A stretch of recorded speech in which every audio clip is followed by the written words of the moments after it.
boa tarde, boa noite, boa madrugada para você que está estudando, querendo aprender um pouco mais sobre direito, seja para concursos, seja para prova da ordem. Hoje nós vamos falar sobre uma questão que cai muito, tanto em concurso quanto na prova da ordem. A diferença entre contrabando e descaminho. É isso que eu vou te entregar hoje. Você sabe a diferença entre contrabando e descaminho? Bom, o contrabando consiste em exportar ou importar mercadoria proibida. Importar ou exportar mercadoria proibida. Lembra numa aula passada que a gente falou sobre norma penal em branco? Então, o contrabando, ele é uma norma penal em branco. Pois quem vai dizer o que é mercadoria proibida é a legislação penal extravagante. Vai ser um decreto, uma lei, que vai dizer o que é proibido, qual é a mercadoria proibida. Então, para se determinar se é contrabando, tem que saber qual é a mercadoria proibida que está na legislação penal extravagante, certo? Importar ou exportar mercadoria proibida, contrabando.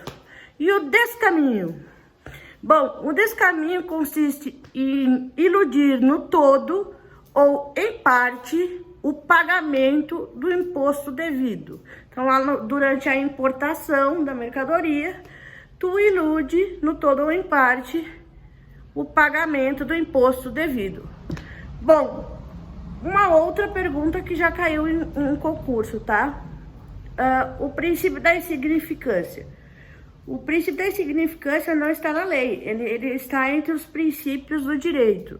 O princípio da insignificância é quando aquele crime ele não é tão relevante a ponto de se processar. Então, se exclui o crime, ok?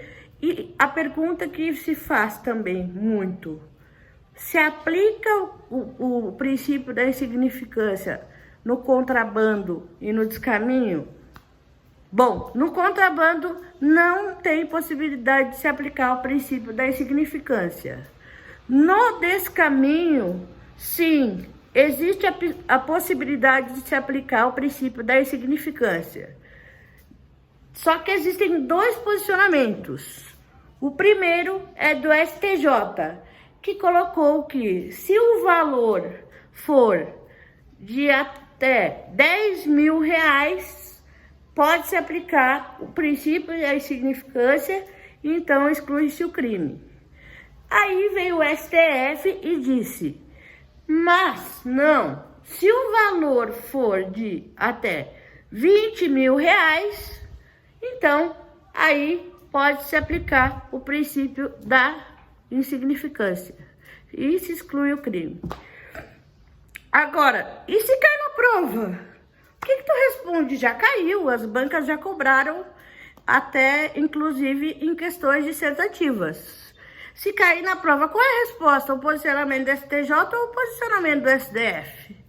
Se cair na tua prova, tu vai responder o seguinte, que o parâmetro legal tributário é o valor mínimo para o ajuizamento de ação de execução fiscal. Essa é a resposta certa, tá? Se cair na tua prova, tá? O parâmetro legal tributário é o valor mínimo para o ajuizamento de ação de execução fiscal, ok?